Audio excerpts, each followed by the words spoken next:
এত সাজুগুজু করে কোথায় ঘুরতে গেলাম, কার সাথে গেলাম এবং কি কি করলাম সে সবকিছু নিয়েই থাকছে আজকের এই ছোট ব্লগটা। আসসালামু আলাইকুম এভরিওয়ান। ঈদের থার্ড দিন আমি আমার ঈদের আউটফিটটা পরে আজকে বের হচ্ছি, কারণ আমার ঈদের ড্রেসটার কোনো সুন্দর কোনো পিকচার আদৌ তোলা হয়নি। তো ভাবলাম যে সেম ড্রেসটা পরে আজকে আমি বের হব আর অনেক ঘোরাফেরা করব, অনেক অনেক পিকচার তুলবো। সুন্দর মতো রেডি হয়ে একটু বের হয়ে গেলাম। আজকে খুবই মিনিমাল মেকআপ করেছি আর এই যে আমার হাতের অবস্থা, মানে আমি যে নেল পলিশ দিয়েছিলাম সেটা মাত্র 3টা আঙ্গুলে আছে আর বাকিগুলো আমি উঠাই ফেলছি।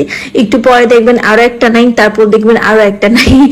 সো ওটার জন্য ওয়েট করতে থাকেন। তো এখানে এসে হচ্ছে আমরা কিছুক্ষণ ট্রাফিকে বসেছিলাম, আর এই জায়গাটা কোথায় আপনারা যদি চিনেন আমাকে কমেন্টে কিন্তু জানিয়ে। তো এই যে ঘুরতে ঘুরতে চলে আসলাম আমরা দুজন ব্ল্যাক ক্রাফটে। বাই দ্য ওয়ে কার সাথে এসেছি সেটা তো বলাই হয়নি, একটু ওয়েট করেন, সেটা আরেকটু পরে বলবো। তো এসে হচ্ছে আমি সুন্দর প্লেস খুঁজতেছিলাম যে কোথায় একটু পিকচার তুলতে পারবো, বাট এত পরিমাণে ক্রাউড ছিল। ঈদের পরের দিন আমি ভাবছিলাম যে এত ক্রাউড থাকবে দেখে আমি বের হই নাই, বাট ঈদের 3 দিন পরেও যে এত পরিমাণে ক্রাউড থাকবে সেটা আসলে আমার ধারণার বাইরে ছিল। এই যে এখন হচ্ছে আরেকটা দেখতেছেন যে আমার আরেক আঙ্গুলে আমি নেল পলিশ উঠাই ফেলছি খোঁচায় খোঁচায়। বাই দ্য ওয়ে আজকে আমাকে কেমন লাগতেছে বলেন তো? আমি তো আজকে ড্রেসটা পরে মানে আজকে মনে হচ্ছে যে পারফেক্ট একটা ঈদের দিন লাগতেছে আমার কাছে। এরপর একটু চলে গেলাম হচ্ছে উপরে, কারণ বসার জন্য কোনো জায়গায় পাচ্ছিলাম না, এত পরিমাণে মানুষ ছিল। মানে যেখানেই দাঁড়িয়ে সেখানেই হচ্ছে মানুষের ঢল। একটা জায়গায় দাঁড়িয়ে একটু যে শান্তির মতো পিকচার ক্লিক করবো, ভিডিওস নেবো, সেটার কি জো আছে? বাই দ্য ওয়ে আজকে আমি যে জায়গাটাতে এসেছি এখানে হয়তো কম বেশি আপনারা অনেকেই দেখেন যে আমি আসি, আর এটা মিনলি এখন একটা ইনফ্লুয়েন্সারদের প্লেস হয়ে গিয়েছে। আপনারা অনেক অনেক আপনাদের পরিচিত মুখের ভিডিও বা পিকচার আপনারা হয়তো এই জায়গায় দেখেছেন। এটা মিনলি হচ্ছে ব্ল্যাক ক্রাফট, এটা প্রমোট করার কিছুই নেই, এটা অলরেডি এত রিনোন একটা জায়গা যেটা কিনা আপনারা এখানকার ক্রাউড দেখেই বুঝতে পারতেছেন। তো আমরা দুজন হচ্ছে চলে গিয়েছিলাম উপরে, কারণ এখানে হচ্ছে নতুন একটা বারবিকিউ সেকশন ওপেন হয়েছে, সেখানে আমি আগে কখনো এখানকার বারবিকিউ ট্রাই করিনি।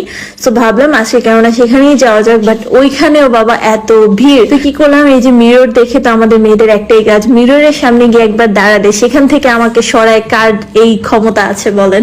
বেশ, তো মিররের সামনে গিয়ে অনেকগুলো পিকচার নিলাম, ভিডিও নিলাম, মানে যতক্ষণ পর্যন্ত মন মতো হচ্ছিল না আমি তো সরবই না এমন একটা অবস্থা। যাই হোক অনেকক্ষণ পর একটা বসার সুন্দর মতো একটা জায়গা পেয়েছি, যে একটা শান্তি লাগতেছে। এতক্ষণ জাস্ট এসে ঘুরঘুর করছি, পিকচার টিকচার তুলছি, বাট বসতে পারতেছিলাম না। যদিও একদিক দিয়ে ভালো হয়েছে যে আমার হচ্ছে খাওয়া দাওয়া করার পর পিকচার বা ভিডিও করার কোনো এনার্জি থাকে না, তো আগে সেটা আমি করে ফেলেছি। আর এখানে হচ্ছে আমি আমার ফুল দিয়ে একটু আংটির মধ্যে দিতেছিলাম, ও হচ্ছে ক্যান্ডিড ভিডিও নিতেছিল। বাই দ্য ওয়ে বলা হয়নি এখনো যে আমি কার সাথে গিয়েছিলাম। আমি গিয়েছিলাম আমার ছোট্ট একটা বোনের সাথে। আমি মেহেন্দি যখনই ঘোরাফেরা করি, যখনই আমার এই টাইমে ঘোরাফেরা ভিডিও দেখেন, তো মেহেন্দি ওই আমার সাথে থাকে। যদি আমি আমার ফ্যামিলি মেম্বার্সকে সোশ্যাল মিডিয়া আনা প্রিফার করি না, তার জন্য কখনোই ওদের ফেস আমি দেখাই না। তো এই যে আমাদের হচ্ছে ফুড চলে আসে, যদি আমি ঈদের 1 সপ্তাহ আগে ডায়েটিং স্টার্ট করেছিলাম, এটা হচ্ছে এখন আমার চিট ডে চলতেছে। ভাবলাম যে না একটু খাওয়াই যায়, বাট যখন আমি ফার্স্ট বাইটটা নিলাম আমি যেরকমটা এক্সপেক্ট করেছিলাম ওরকমটা আমার কাছে মোটেও লাগেনি। মানে মজা ছিল বাট এক্সপেকটেশন অনুযায়ী আসলে ছিল না। যাই হোক, তো খাওয়া দাওয়া করতেছি আর অনেক গল্প গুজব করতেছি, আর আমার মাথায় তখন চলতেছে যে বাসায় গিয়ে